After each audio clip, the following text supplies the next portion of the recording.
আজকের সকালটা শুরু হয়েছিল একটু অন্যরকম ভাবে। চলো তোমাদেরকে প্রথমে আমার পরিচয়টা দিয়ে দিই। আমি Priya. Hello everyone, welcome back to my new channel. তোমরা সবাই কেমন আছো? তো রাত্রিবেলা বসে পড়েছিলাম মোচা কাটতে। তো তোমরা অনেকেই ভাবছো যে রাত্রিবেলা কেন বসেছি মোচা কাটতে।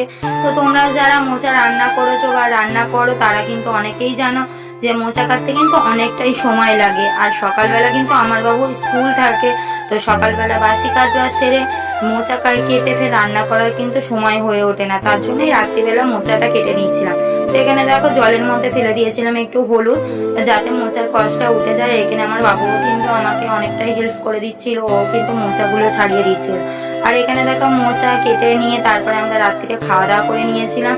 আর পরের দিন ছিল কিন্তু বৃহস্পতিবার, তার জন্য কিন্তু রাত্রিবেলায় সব মেজে ধুয়ে পরিষ্কার করে নিচ্ছিলাম। তারপরে এখানে গ্যাসে রান্না করেছিলাম, গ্যাসটাও কিন্তু ভালো করে পরিষ্কার করে নিয়েছিলাম। তারপর রাত্রিরে খাওয়া দাওয়া করেছিলাম, যে বাসনগুলি ছিল সেই বাসনগুলিও কিন্তু ভালো করে মেজে নিয়েছিলাম। তো রাত্রিবেলা তারপরে কিন্তু ঘুমিয়ে পড়েছিলাম।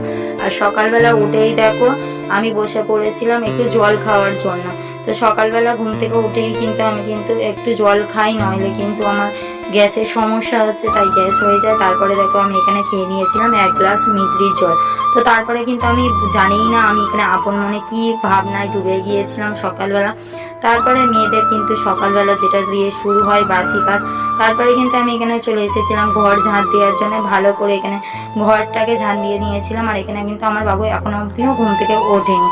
তো তারপরে আমি ঘরটা ঝাঁট দিয়ে নিয়ে চলে এসেছিলাম বারান্দা। তো বারান্দাটাও কিন্তু ভালো করে ঝাঁট দিয়ে পরিষ্কার করে নিয়েছি। তারপরে এখানে নিয়ে নিয়েছিলাম ঘর মোছার জন্য জল। আর জলে কিন্তু একটু ফিনাইল দিয়েছিলাম, কারণ এখন বর্ষার সময় চারিদিকে পোকামাকড়ের উৎপাত অতিরিক্ত, তার জন্য এখানে ফিনাইল দিয়ে নিয়েছিলাম। আর বর্ষার সময় কিন্তু ঘর মুছলে একদমই ঘর শুকাতে চায় না, তার জন্য এখানে পাখাটা ছেড়ে নিয়েছিলাম। নিয়ে কিন্তু ভালো করে ঘরটাকে পরিষ্কার করে মুছে নিয়ে বারান্দাটাও কিন্তু ভালোভাবে মুছে নিয়েছিলাম। আর আজকে এই ঘর মুছতে মুছতে চলো তোমাদেরকে একটা কথা বলি। আমরা মেয়েরা কিন্তু সকালবেলা ঘুম থেকে উঠলেই সংসারের কাজবাজ নিয়ে পড়ে থাকি, বাচ্চাকে নিয়ে পড়ে থাকি। আর ছেলেরা কিন্তু সকালবেলা ঘুম থেকে উঠেই কিন্তু চলে যায় বাইরে কাজে, কারণ তারা ভাবে সংসার চালাবে কি করে। অনেকটা বেশি কথা বলে ফেললাম। তো তারপরে দেখো আমার বারান্দাটাও মোছা হয়ে যাওয়ার পরে তারপরে এখানে সিঁড়িটাকেও ভালো করে মুছে নিয়েছিলাম। আর তারপরে আমার বাসি কাজ সারার পরে আমি চলে গেছিলাম স্নান করতে। আর স্নান করে চলে এসে দেখো ঠাকুর ঘরে সেরে নিয়েছি। তো তারপরে কিন্তু বাবুকে ঘুম থেকে তুলে ওর হাতে দিয়ে দিয়েছিলাম ব্রাশ আর মাজন। তারপরে ও করছিল ব্রাশ, আর আমি চলে এসেছিলাম এখানে রান্না করতে।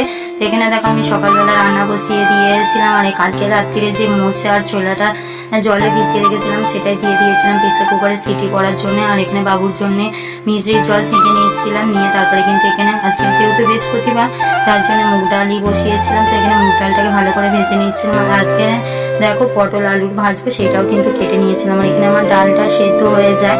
তো ডালটা সেদ্ধ হয়ে যাওয়ার পরে দেখো এখানে কিন্তু ভাতটাও ফুটে গিয়েছিল। আর বাবুকে খাইয়ে দাইয়ে পড়তে বসিয়ে দিয়েছিলাম। তো আজকে বৃহস্পতিবার নিরামিষ রান্নায় ছিল ভাত, ডাল, মোচা ছোলা দিয়ে পটল আলু ভাজা, আর সাথে ছিল পাঁপড়।